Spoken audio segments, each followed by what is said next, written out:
So thanks a lot, and thanks to Stefan and others for the program.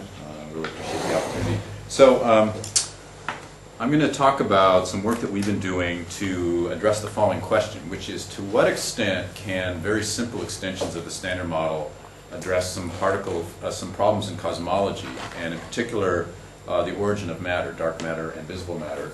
And if such extensions can address those issues, to what extent can we test them at the LHC? And so this is a talk I usually give to more of a particle physics audience, and I'm not sure where the right balance here is. So I'll be doing some review of sort of cosmology things, so please don't be offended by that. I'll try to emphasize a little bit more the particle physics, collider physics, for people here. Let me give you the outline, which the punchline is that I'm going to try to convince you that very simple extensions can address the origin of matter problem. They can be discovered at the LHC, in contradistinction to what some recent papers have sort of argued. And they can even be probed in the regions of their parameter space that's relevant for cosmology.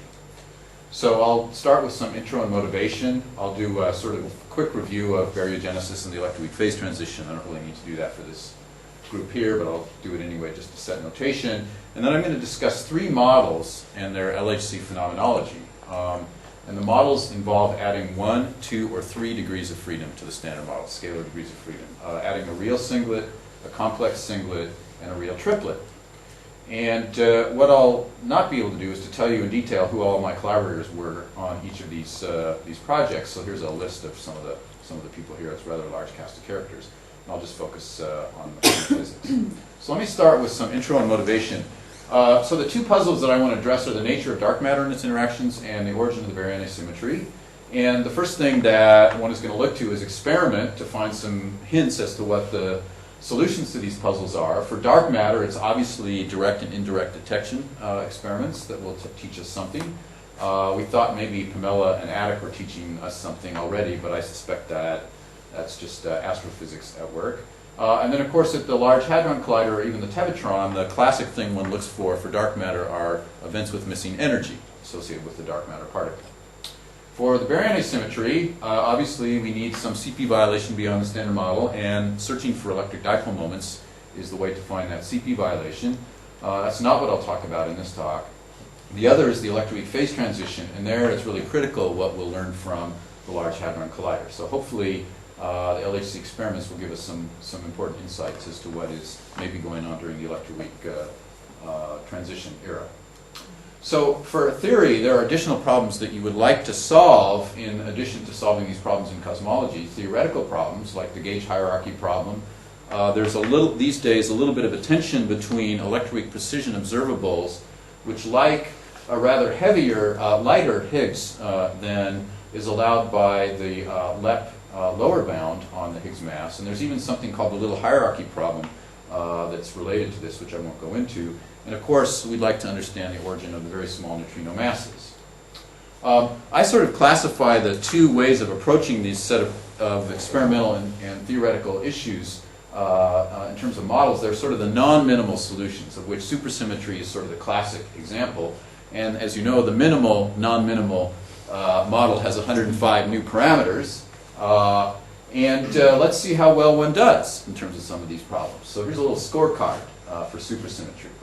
And so it actually does very well in terms of addressing both the observational and theoretical problems.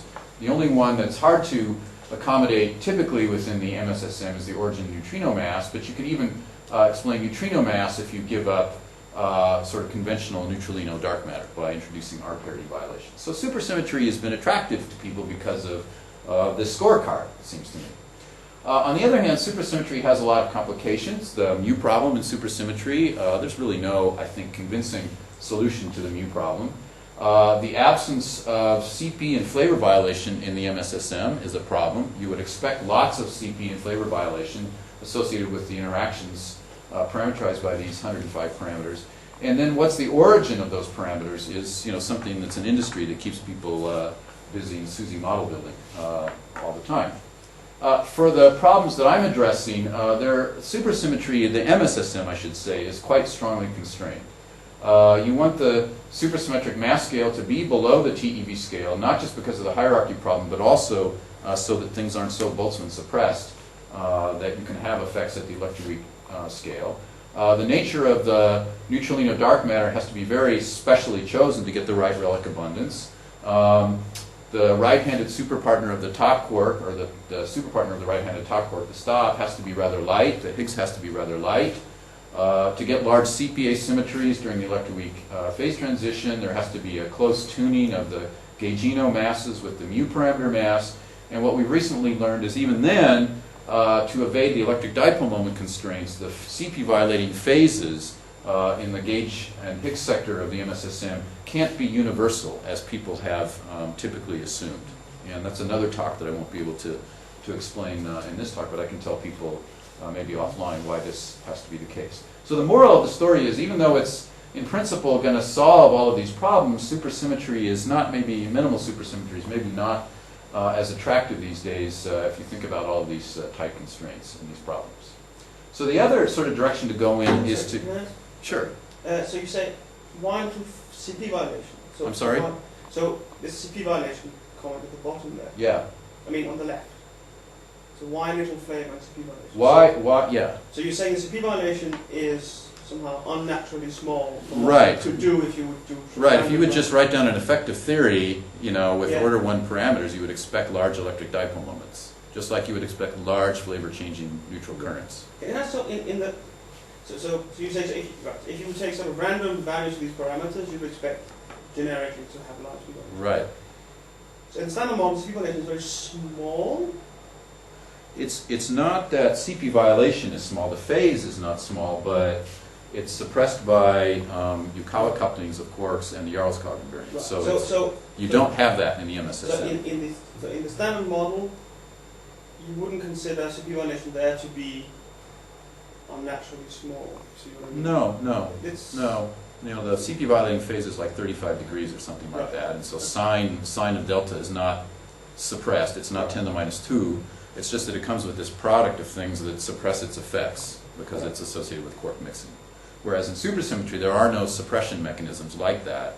And so one-loop EDMs will be very large unless the phases are very small or some of the particles in the loops are very heavy. So you have to work in either direction to try to solve that. So the question, the SUSY CP problem is why are the phases so small? You wouldn't a priori expect them to be so small. So the other direction that I'm going to take in this talk is to talk about minimal solutions, where instead of adding all these parameters and you know, doubling the particle spectrum, you just add a few, and one can try adding either extra scalars or extra fermions, and write down the same sort of scorecard. And what you find is that, generally speaking, in principle, you can address almost all of the issues with very minimal solutions.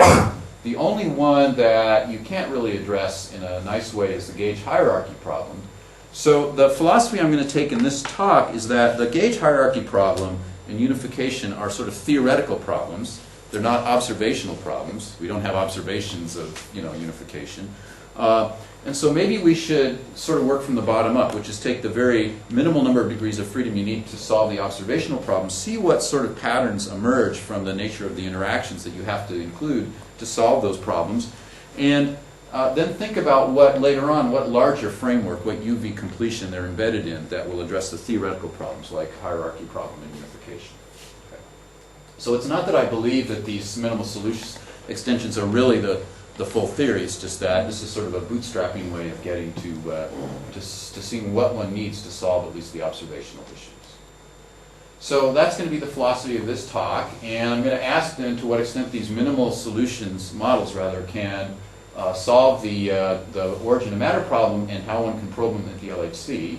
And let me just give you the punchline at the beginning here.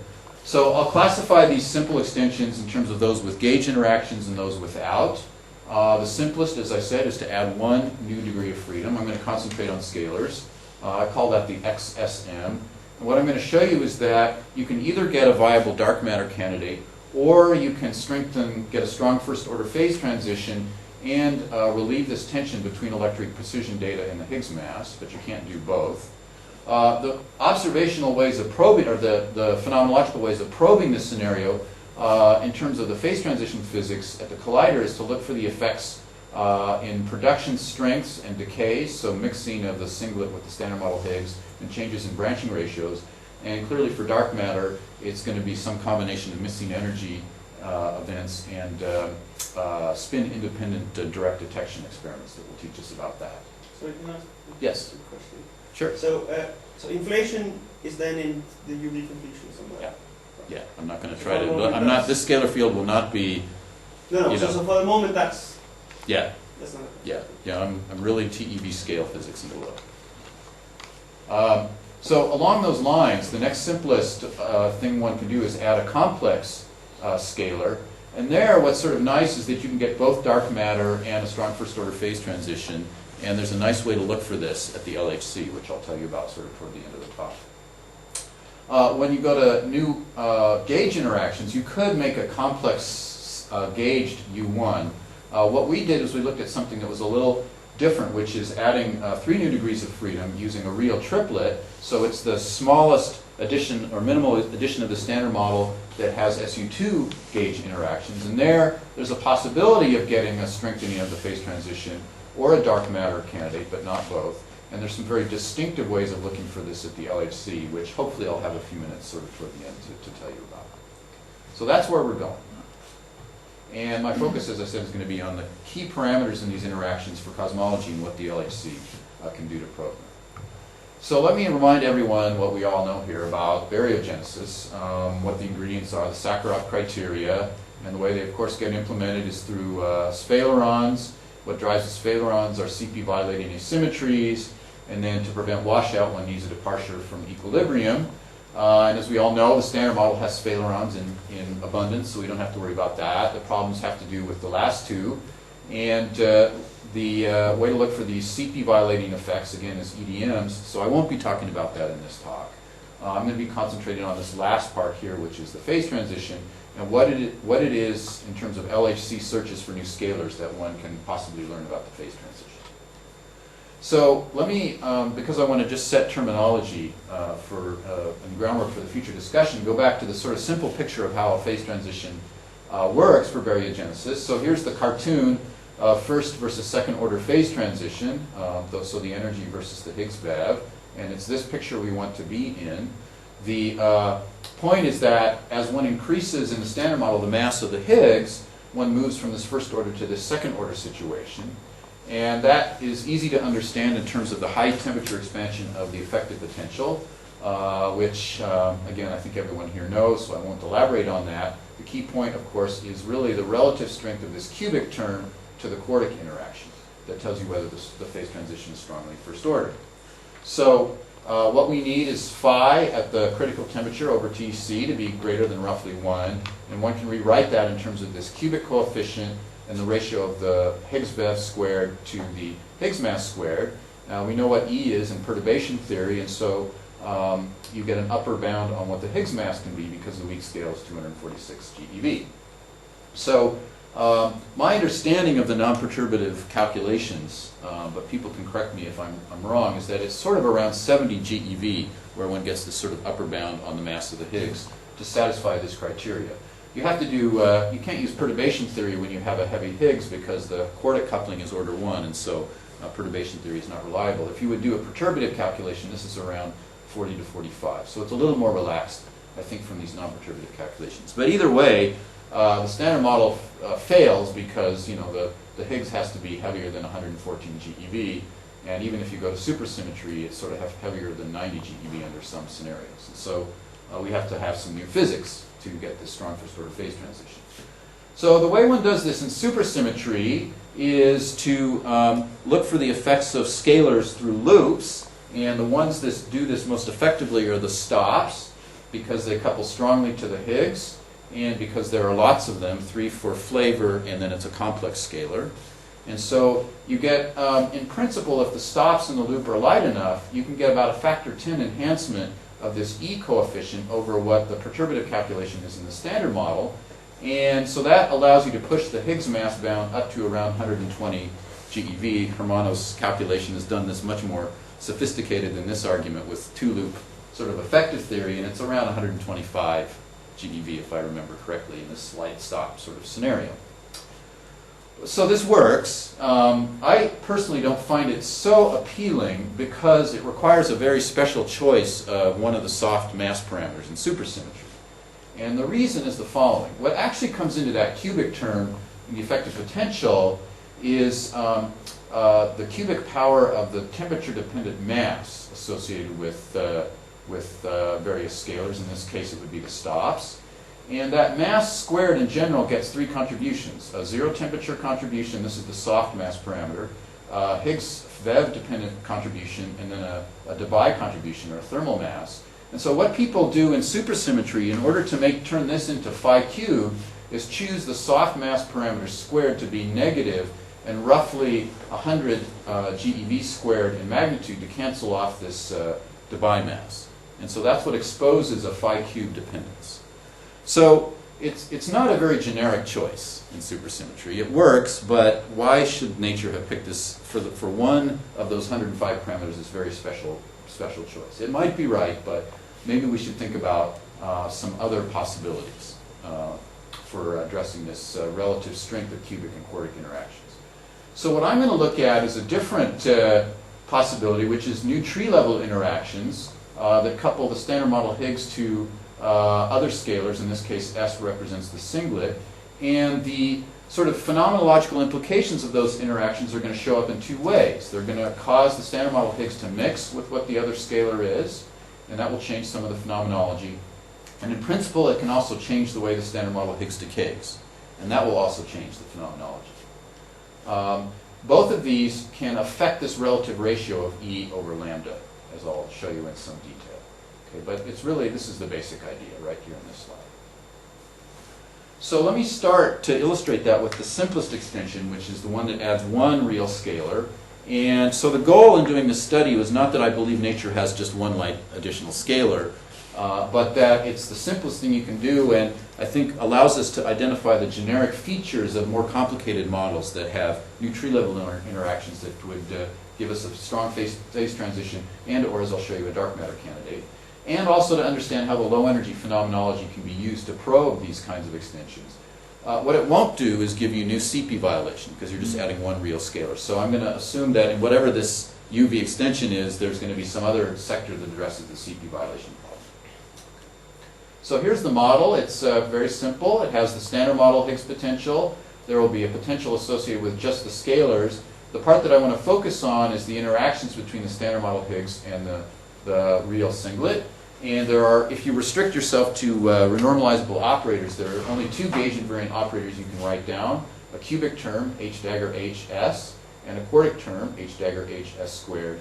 And I just arbitrarily gave the names to the coefficients to be a1 and a2. This first term in phenomenology is going to lead to the mixing of the singlet with the standard model Higgs. The second term in principle will do that, and it will also lead to possible changes in the way the Higgs decays. And that will be interesting for the LHC.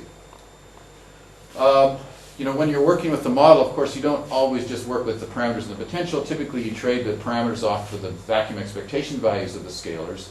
So I will use the nomenclature that V0 is the Higgs Vev at zero temperature, and X0 is the Vev of the singlet at zero temperature. Sorry, why does the first term not influence Higgs decays? This one? Yeah. Because how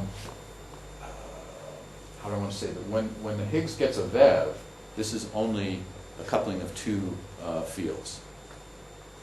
Yeah, but of course the coupling losses survive. It does, but it turns out to be a suppressed effect. The dominant effect really comes from this guy here. In particular, if the standard model like Higgs is decaying to two singlet likes, you need two singlets to begin with, and so it's this term. So the standard model like Higgs decays won't really be affected by this term. But the heavy Higgs could. The singlets decays will be affected by this term. Or the heavier. Yeah, the heavier of the two mass eigenstates, Yeah. which is the one that typically is the more singlet-like, typically. Okay. But for the change, if you're doing a standard model Higgs search, then it's this term that's going to affect the standard model-like decay behavior. So let's count the number of parameters. It turns out there are, when you include the parameters in this potential here, 7 independent parameters. So we've added 5 as opposed to adding 105. when you actually go to do phenomenology, as I said, you don't really work with the parameters in the potential. You work with the masses and their couplings to various states. And so to do that, we have to write down the mass matrix and then diagonalize it. And I just want to point out that in the mass squared matrix, where these parameters A1 and A2 show up. So A1 and A2 both show up in the off-diagonal terms of the mass squared matrix. This is the term that leads to the mixing of the singlet and the standard model like Higgs's. And A1, this one also shows up in the mass parameter for the singlet-like Higgs here. Okay. So you can see that by studying the degree of mixing as well as the couplings that depend on this mixing angle here, one is going to get some handle on these two parameters, A1 and A2, which turn out to be the interesting ones for the phase transition physics. Now in this model in principle, you could have a stable dark matter candidate, and the way that would work is you would impose a Z2 symmetry on the theory, which would prevent any mixing of the singlet and the standard model like Higgs, and so you have a stable singlet, and it turns out it's a viable dark matter candidate. But I'm not going to focus on that right now because I want to concentrate on the phase transition physics. When I go to the complex extension, then I'll talk about this dark matter scenario in some more detail. Okay. It turns out you can't get the phase transition to be strong if you have the dark matter candidate. I think Mariano looked at this some time ago and found that you would have to add of order 10 singlets that were stable. Because they'll only come in through loop effects. There won't be any new tree-level interactions that will help the phase transition. So if we just want to sort of keep things minimal, we add 1 degree of freedom. We have to choose either a dark matter or a phase transition scenario, but not both for this particular case. But it won't be the case when we go to a complex singlet. Mm-hmm. Yeah, I thought that the result depends a lot on the scale you choose for the coupling. In the sense that you need many new fields if you have a small coupling. Right, but also the coupling can't be too large or it'll annihilate too quickly and you won't get the right relic density. So there is some trade-off you have to play between if you want a viable dark matter candidate and a strong phase transition. Right, if the coupling, this A2 is too large, then it's annihilating quickly and it doesn't hang around long enough to be the dark. So can you, if you ignore, if you discard this dark matter as a dark matter candidate, then you can do it. Yeah, which I'm going to tell you in some detail. Yes. So let me just say one more thing about the phenomenology for collider physics. The key thing that we're going to look at is something called a signal reduction factor. And so I call that squiggly squared. And it involves a product of 2 things. One is basically the square of the mixing angle, which tells you the probability that the scalar is, tells you the fraction of the scalar that's standard model. So this tells you how strongly you could produce it in, say, E plus E minus, or in Drell-Yan, for example, or in glue-glue fusion. And then the second factor involves the ratio of the branching fractions for the physical state to go to standard model final states compared to what a standard model, a pure standard model Higgs would have done. And so typically in these scenarios, this ratio gets reduced because some of the time it could, the standard model like Higgs can decay to other things that are not standard model final states. And we're going to exploit both of these in the LHC phenomenology. So I just want to mention, though, that there are already some limits on this parameter from LEP. Here's the plot from the final LEP analysis, Higgs search analysis. It's a plot of the Higgs mass versus basically the signal reduction factor squared. I called it sine squared theta in this case. And you can see that the lighter and lighter you make the Higgs, the more and more this signal reduction factor the smaller it has to be. Because if it would be too large, then you would have seen the Higgs. And so the point is that already LEP has put some constraints on this parameter as a function of the mass of the Higgs. What the LHC will be able to do is to push this region up in mass space, and to some extent we hope down in terms of sensitivity, although it may take a linear collider to really probe to very small signal reduction factor. Since you show this plot, actually what happens if you go to even smaller Higgs masses? It doesn't go. Well, then you worry about decays of bottomonium too. So is that completely excluded then? It is. In a paper we did with Mark Wise, we actually studied that region and showed that that region is very excluded. Oh, okay. This is then Higgs masses below? About 5 to 10 GeV. Oh. Yeah. So when you start getting the bottom states. Okay. Yeah.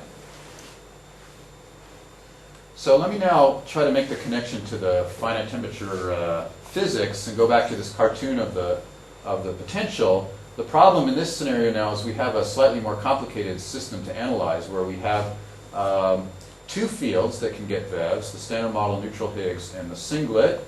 And so what we want to know is what this picture looks like, the evolution of the potential with temperature in this space of two fields. And then we want to ask, when you do that, under what conditions does the projection of the VEV along the SU2 direction divided by the temperature become greater than 1? Okay, so that's sort of this canonical problem. What we found is that in order to analyze this, it was convenient to change variables to cylindrical coordinates. So we're going to work with a radial field and an angular field, which I call script phi and alpha, rather than in Cartesian coordinates, which just turned out numerically it was easier to study these fields. So we compute V effective as a function of phi, alpha, and temperature. We minimize, we find the critical temperature, and then we find the projection of the VEV along the SU2 direction, and look for those parameters that make that ratio greater than 1, critical temperature. We can get some analytic insight, it turns out, by exploiting two of these three conditions. Turns out the minimization with respect to phi and the critical temperature allowed us to derive an analytic formula that helped us understand the numerics. And it requires, first of all, going back to the high T limit of the effective potential in this scenario. It's a little more complicated. You can still write it to sort of look like the standard model of finite temperature effective potential. There's a quartic term, a cubic term, a quadratic term, and then some additional terms that turn out not to be so important. The change is in what the coefficients are. So let me walk you through some of the key ones.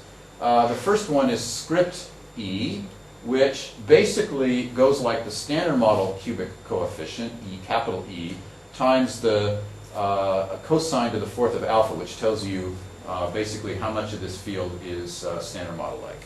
Okay.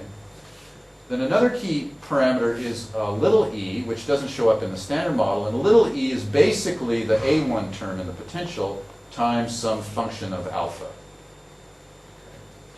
And then lambda bar is, again, like lambda in the standard model. It starts off with the standard model quartic coupling, but it also gets a contribution from the quartic interaction in the HS part of the potential times some angular factors, and then a pure singlet contribution here. So phenomenologically, again, this A1 parameter we're going to study by looking for the effects of mixing. The A2 parameter is the one that can control the decay rates. And you can see that both of them come into both the effective potential and into the phenomenology. So our hope is to use these things to study what's going on here. Now, remember in the standard model, what you want is basically E over, I think E over 2 lambda bar. I may have gotten the factor wrong in the slide, but I have it right in the paper, obviously. Greater than or equal to 1, that changes in this case. It's a slightly more complicated criteria for a strong first order phase transition. So here's the standard model part, but then there are some modifications. So let me walk you through those. So the strategy for strengthening the phase transition is the following. You can try to increase script E like you do in the MSSM through loop effects. So we've already talked about that. If the tree level interaction with the A1 term gives you a negative contribution to E that's sufficiently large, then the numerator can get enhanced. Okay? And this is sort of already known from the NMSSM type models, but it's a sort of a nice formula to summarize that.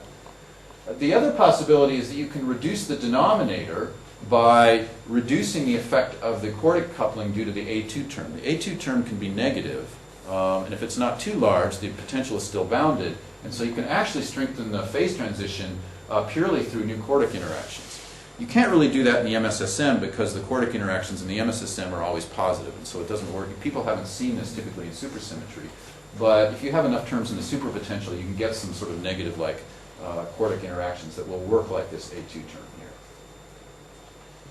Now, let me tell you about the numerics that sort of we can understand using this sort of simple formula. So what's plotted here are along the axes, the horizontal axis is A1, and along this axis is A2, and it's the result of a numerical scan where we scanned over the parameters in the potential and kept only the points that gave a strong first order phase transition. Phi over T along the SU2 direction is greater than 1. And here we've just projected into a quadrant where the tangent of this alpha is positive, but it's completely general. And what you see is the following. The black points are the points that survive without any restrictions. I mean, the light ones are the points that survive without any restrictions. If you impose the lower bound on the mass of the Higgs, 114 GeV, then the only ones that survive are the black ones, which is still a lot. And what you see is the basic point is that almost all of the points lie in the region where A1 is negative, which is what you would have expected from this formula, because A1 negative means you have a positive contribution to the numerator, and so you're strengthening the phase transition. Okay. So the A2 term in the scan didn't have much of a big impact, although there are some regions where A2 can help you. Now, if you just, to illustrate, set the cubic terms equal to 0, set A1 and the analogous term in the singlet potential equal to 0, and do the same scan, you see that almost, now I'm plotting on this axis is A2 versus the singlet VEV at 0 temperature, and then you see that almost all of the points lie in the region where A2 is negative. And again, you can understand that because A2 negative is decreasing the denominator. Okay, there are some exceptions due to sort of special regions of parameter space. But the key point is that you're strengthening the phase transition through the quartic interaction here. Sorry, maybe you said it. What is the difference between black and... The black are the points that survive after you impose the LEP lower bound on the standard model-like Higgs mass. So now let's talk about the LHC phenomenology that comes out of this. And again, we're going to go using a scan, and I'm going to plot the results of the scan in a slightly different way. So I'm going to plot along the axis M1, which is the mass of the standard model-like scalar, after all the mixing, and M2 is the mass of the singlet-like scalar. The colors of the points mean the same thing as before. The black ones are the LEP-allowed points, and you can see, you know, here's 114 GeV, and so none of the standard model-like masses in the black points lie below 114 GeV. So what do these different lines correspond to? Well, the lines correspond to, above this blue line, M2 is greater than 2M1, and so up here, the singlet-like Higgs could decay to 2 standard model-like Higgses, and down here, M1 is greater than 2 times M2, so the standard model-like Higgs could decay to 2 singlet-like Higgses. And in between, nothing really happens. It's distinctive. So down here, what you expect are reduced branching ratios for the standard model-like Higgs to decay to standard model final states. And that's because of these interactions that are kinematically now allowing this decay. So this is the quartic interaction effect. Up here, what you would expect is the signature are exotic final states at the LHC. Things like 4 B jets or 2 photons and 2 B jets and so forth. And that's because the singlet-like Higgs would decay to 2 standard model-like Higgses, and then each of these could decay to what it normally does in the standard model. So you could have 4 B quarks or 2 B quarks and 2 photons and so forth. So the way you probe these two regions is to look for these different kinds of signatures.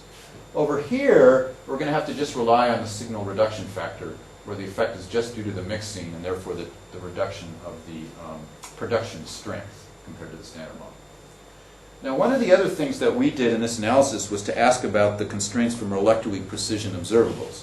As I said, there's some tension between the Higgs mass lower bound from LEP and what electroweak precision data likes, so we thought we should impose the requirements that are consistent with the electroweak precision observables. And so what we did is calculated the contributions to the oblique parameters, which are really calculating the vacuum polarization contributions for the W and Z propagators, and then do a global fit of all electroweak precision data and ask, of the points that give you a strong first-order phase transition, which ones also are compatible with electroweak precision data?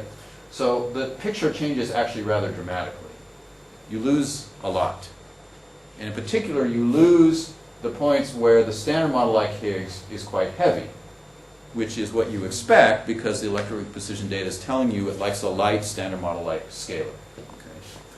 Now, it turns out that you can still get standard model-like Higgses compatible with electroweak precision data and the first-order phase transition that are heavier than in the standard model, up to about 200 to 220 GeV as opposed to around 150 GeV. So there is some greater window for consistency with electroweak precision data when you have this additional scalar around, and so that's kind of interesting, it seems to me. But the big point is that it's a strong constraint to impose on the model.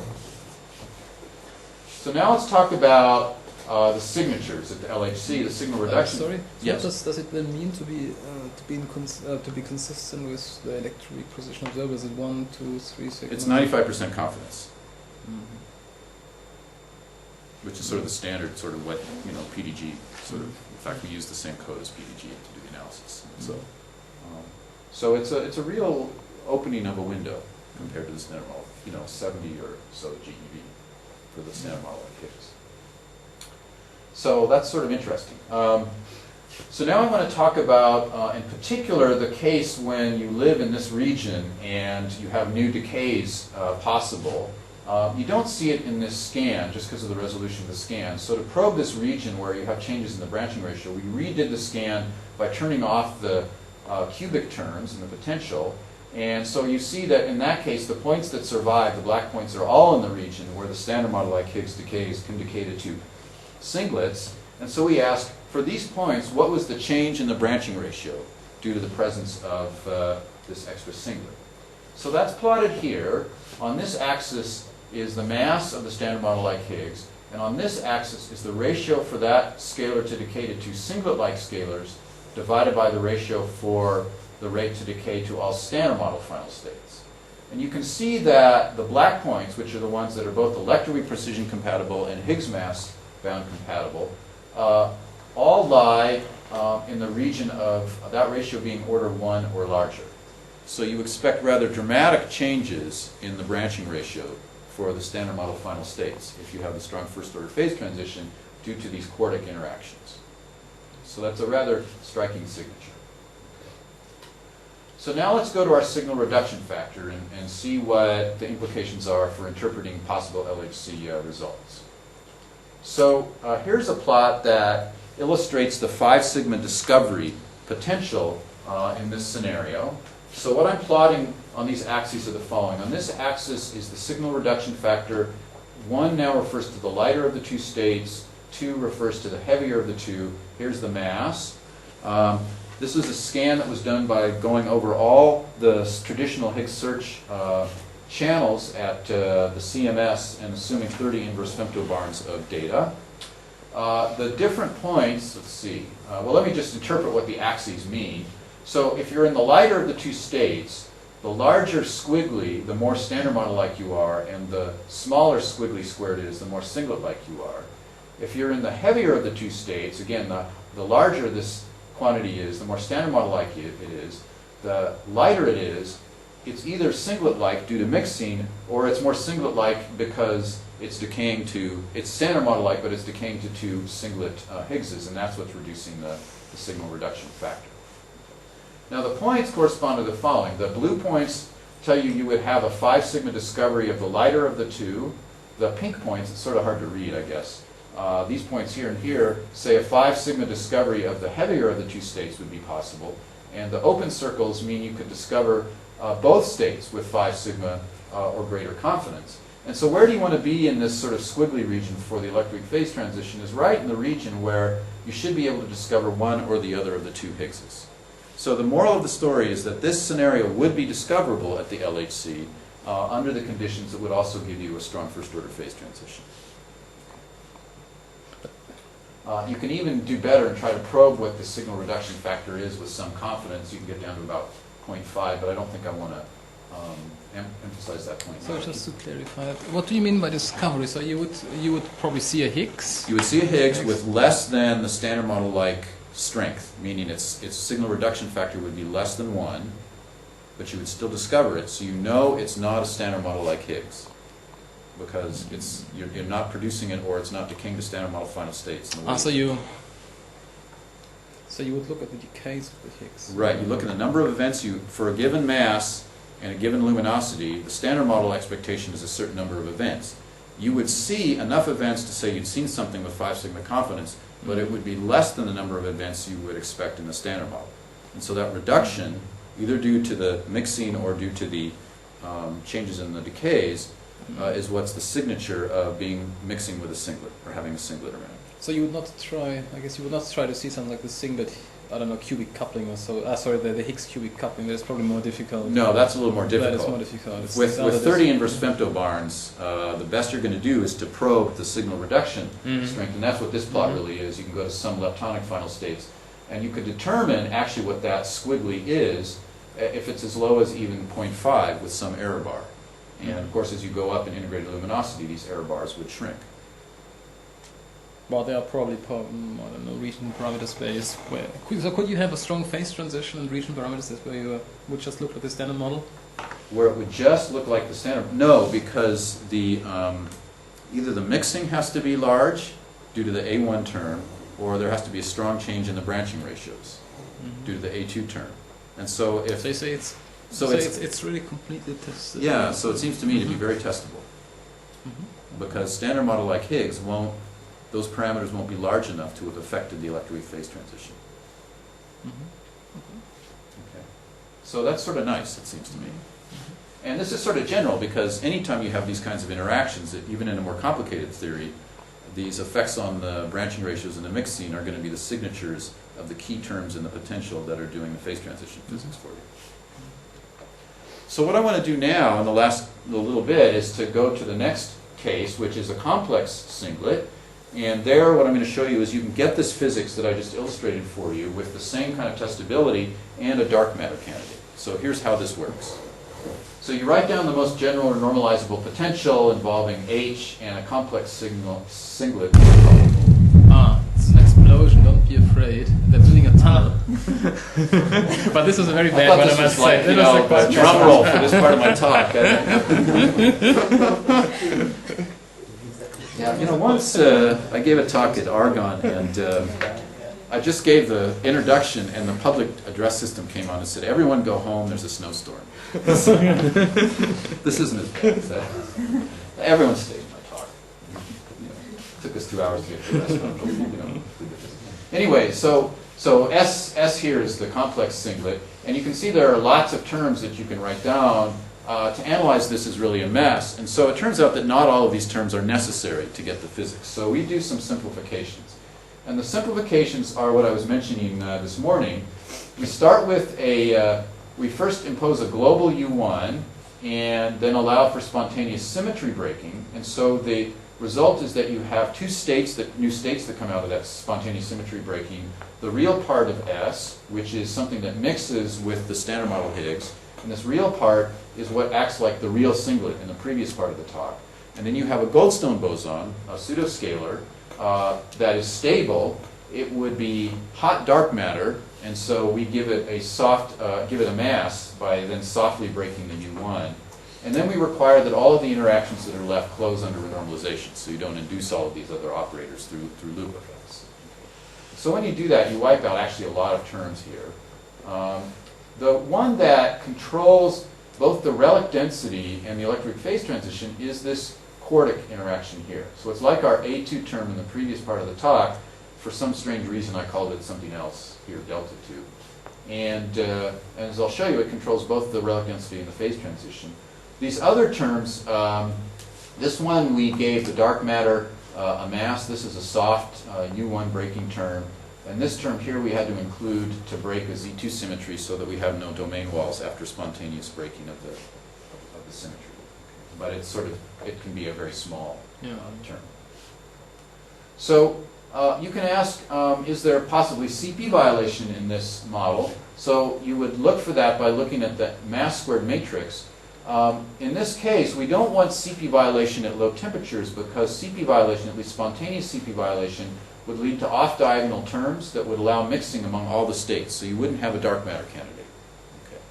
So one of the questions you might ask is, could you at higher temperature have some non-zero entries here that give you CP violation that you might need for the for baryogenesis, but then it sort of quenches as you go down to the temperatures relevant to the production of the relic density?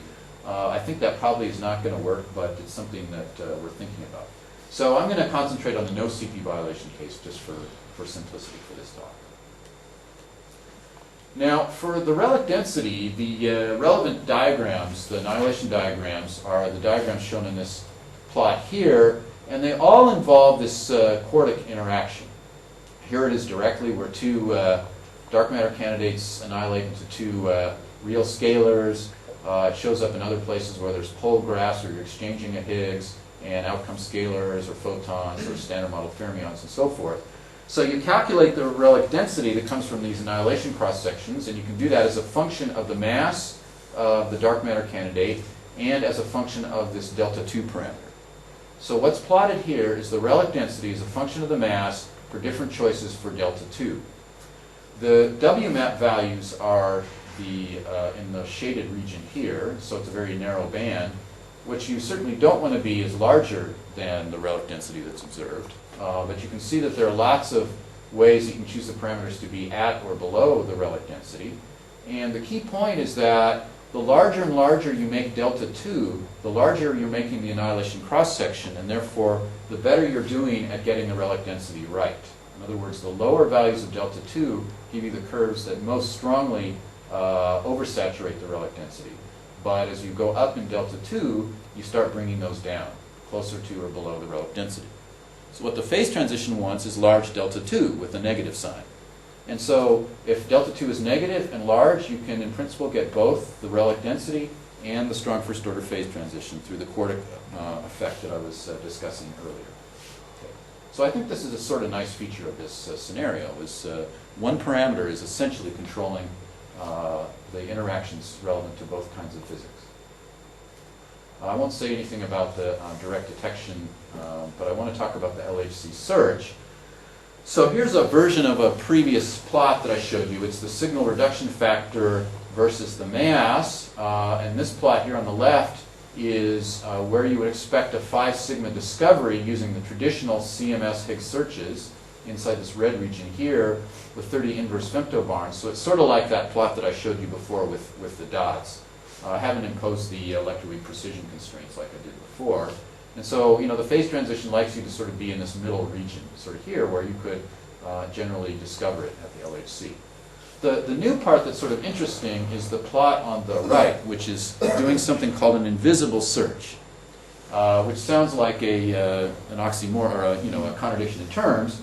But the invisible search tells you that you could find, if you do this right, you could find this scenario as a function of Higgs mass if the branching fraction for the standard model like Higgs to decay to invisible states, meaning the dark matter particles, is roughly 0.3 or 0.4 and larger.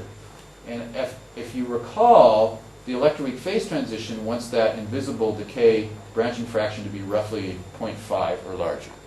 So this invisible search is really the tool to look for this quartic interaction that would give you the strong first order phase transition.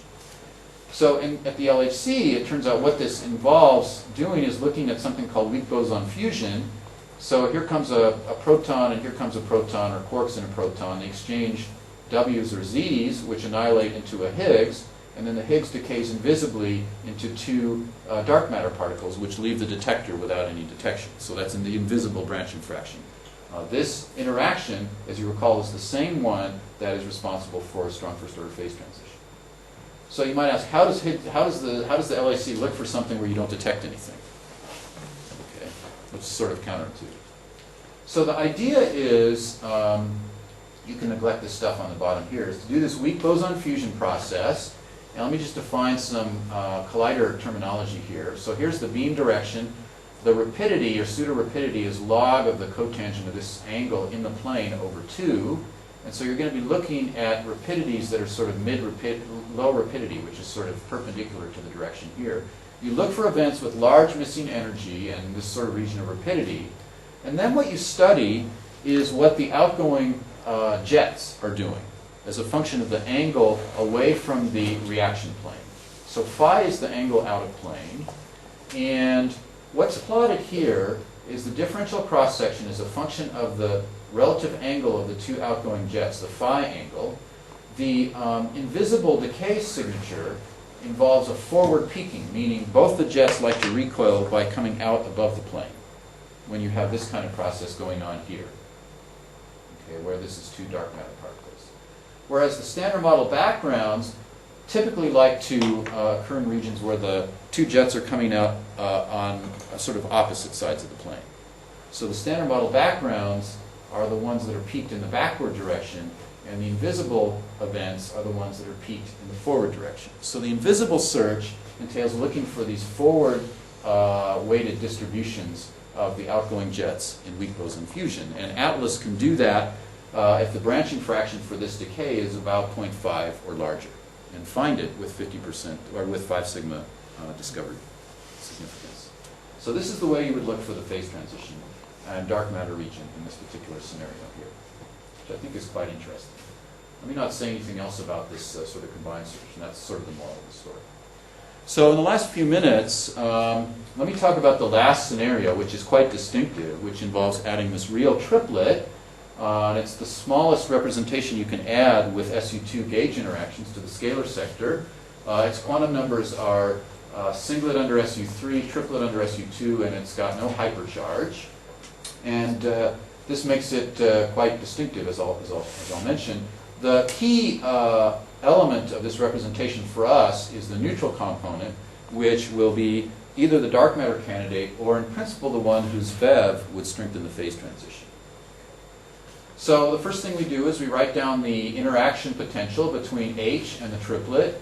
And you can see it looks rather like the potentials we wrote down before. There's a cubic term you can write down that's gauge invariant, and a quartic term that you can write down. And here I was a little more intelligent with the terminology, and I called them the same things as in the first model, A1 and A2. So in principle, these would be the interactions that would help you with the phase transition. I'm not convinced that it's actually going to work for reasons I'll tell you shortly, but that's in principle the idea. Okay. The phenomenology is the same as before. This term would lead to mixing between the triplet and the doublet, and this would lead to changes in branching fractions. In this case, it turns out there are 6 independent parameters. You can't write down a sigma cubed term by gauge invariance, and so there's one less parameter than in the complex or in the real singlet case, but it's pretty similar to the real singlet except for the gauge interactions. And I'm going to call the VEV of sigma x naught like I did for the previous scenarios. So what are the key features of this scenario? So the first one is the gauge interactions lead to large cross sections for 2 sigmas knots to annihilate to 2 w's. And so if you want this guy to be dark matter, then you have to make it quite heavy to suppress the annihilation cross section, unlike the singlet case, where there aren't the gauge interactions that you need to suppress. So this was studied by Chiarelli et al., Strumi and Chiarelli and others, and they found that you need the mass of this neutral triplet to be about 2 TeV if you want to get the full relic density. As I'll show you, you're not going to be able to discover this at the LHC if it saturates the full relic density, and I'll show you what you might be able to do at the LHC. Another key feature of this model is the constraint that comes from the rho parameter of Electroweak phenomenology. Rho parameter is the ratio of the triplet VEV to the singlet VEV, basically, and it tells you that the triplet VEV, rather, has to be very small at 0 temperature. So there's very small mixing between the standard model Higgs and the triplet. It therefore doesn't couple very strongly to fermions. It's fermiophobic. Now, why is this? It has no hypercharge. So if there would be no VEV, no mixing with the standard model doublet, it couldn't couple to fermions at all. So the only way it couples to fermions is through mixing, and the mixing is small because the VEV has to be small due to the rho parameter. And it turns out this is the one that seems to make at least a conventional way of thinking about the effects on the phase transition a little challenging. And so that's what we're studying with the student right now, and I don't have results yet to tell you, but we can discuss. The spectrum has 4 scalars. There will be a standard model-like neutral Higgs. There will be a triplet-like neutral Higgs and 2 charged scalars. The couplings, as I'll show you, of the standard model-like Higgs to 2 charged scalars and the triplet-like neutral Higgs to 2 W's have a strong dependence on this A2 parameter. And so it turns out that looking for photons at the LHC is a good way to probe the strength of this A2 parameter, which I'll show you hopefully in a few minutes. So let's start with the production mechanism and production cross-section. The dominant production mechanism, unlike for a standard model, is pair production through Drell-Yan. So QQ bar goes to a W and a charged and a neutral scalar, or QQ bar goes to a neutral gauge boson and 2 charged scalars. The associated production or glue-glue fusion effects are suppressed by the small mixing angles because of the rho parameter. So here's the cross-section, production cross-section as a function of the triplet mass. It starts out at low masses at around 1,000 femtobarns, which is pretty good. For the LHC, typically we should divide things into regions above and below the threshold for the Higgses to decay to W's and Z's. So below, I'm going to talk about below the WZ threshold and above the WZ threshold. the most promising region for the non-dark matter scenario that one can probe at the LHC really lies in this below WZ threshold region here. For the dark matter case, one can probe up to about 500 GeV, which I'll show you shortly, which tells you that you're not going to get the full relic density with this model if you would discover it at the LHC. So one of the things that is important for the LHC people is the decay length of the charged triplet. And there's some interesting physics here. So I'm plotting the decay length as a function of the VEV of the triplet. There's C tau versus X naught. And the curves correspond to different masses for the triplet. This line right here, above this line you would see a secondary vertex, which would be helpful in identification of the LHC. If you go to very small VEV, then the dominant decay of the charged Higgs is to the neutral part of the triplet plus an off-shell W, which then becomes a pion. Okay, so this is going to be the key region in the dark matter scenario. The dark matter scenario has X naught equal to 0, and so it's the decays of the charged Higgs to neutral Higgs and some missing energy that are going to allow us to look for the dark matter scenario. Okay. In the dark matter scenario, you also look for a charge track that's about 5 centimeters long, and then it disappears because it decays to H2, and H2 decays to, well, it doesn't decay, it's the dark matter. So you have a charge track that stops, you have missing energy, and that's what you see. So that's the basic signature, a charge track that disappears after about 5 centimeters. And so let's talk about the ability to look for that. So here again is the production cross-section. Well, not the cross-section, but the cross-section for looking for these kinds of events. What you have to do to find them is to trigger at the LHC. It means you have to decide which events you're going to pull out of the data.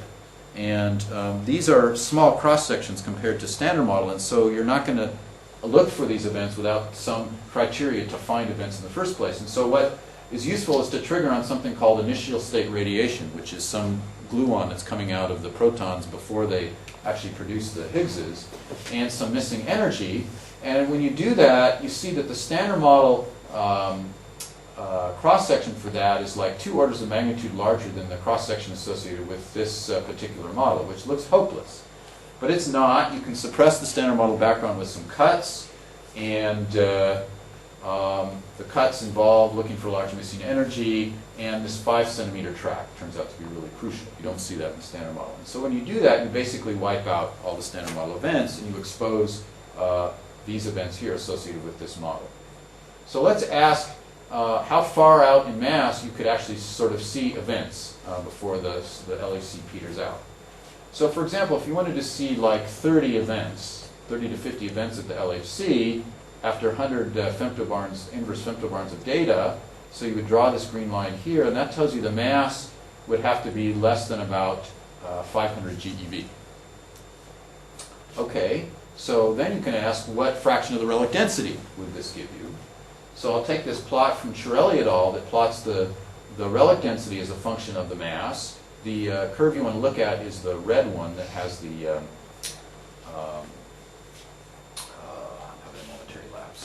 anyway, this is the red one, is the one you want to look at. And if you go to 500 GeV, then you can see that the amount of the relic density is about 1/10 of the total relic density. So for this scenario, it would only be discoverable at the LHC if it were in some multi-component dark matter scenario. And then you sort of lose strength at the LHC. So the LHC is good, but it's not going to tell you everything about even about the dark matter possibilities. Let me say a little bit about, I don't know, you tell me when to stop, but about now if you go away from the dark matter case and you allow the VEV to be non-zero, how you might look for this. And a key point here is that the charged triplet decays depends strongly on X naught. So if X naught is very small, we're in this region over here, this is the VEV, as a function of mass, and the dominant decay, as I said, is to the neutral triplet plus a pion. If you go to larger X naught, which is close to what the rho parameter allows, then at light masses the dominant decay is no longer have this mode, but one with a pion and a neutrino, which gives you missing energy. So you're going to look for at the LHC, it turns out the best way to look for this is you're going to pair produce either 2 charged guys or 1 charged guy and a neutral guy, and the charged is going to decay either into a tau emitting energy for large VEV, or it's going to decay to a neutral one, which decays into 2 B quarks, so 2 B jets, and the other H2 that comes in the production will decay to 2 photons. So what we analyzed is how many events you could find under this scenario. I won't go through all the details of cuts. Let me just give you the punchline for what we find. So here's the signal over the root background for 100 inverse femtobarns as a function of the mass of the triplet for either the large VEV or small VEV regions. And these are histograms of how many of these events, 2 photon plus tau plus missing energy, you might see. And you can see typically the root F, the S over root B is much, much larger than 1. So there's a strong chance of discovering this model in this sort of below the WZ threshold here by looking for these extra photon events. In addition, what are the different colors telling you? They're telling you the dependence on A2. So blue is a sort of extreme where A2 is positive and takes a sort of maximal value.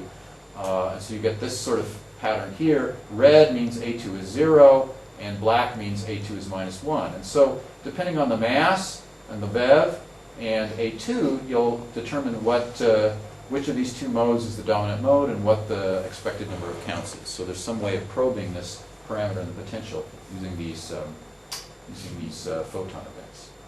It turns out, I won't go into the details here because I think I want to leave a little time for questions at the end. You can also look at changes in the 2 photon branching ratio decays to probe A2.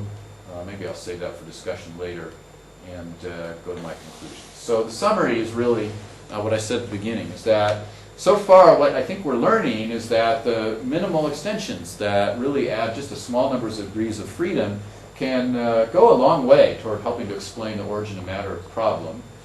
Looks like good for discovering them at the LHC, at least in some regions of their parameter space. And they can certainly be probed in much of their cosmologically relevant parameter space.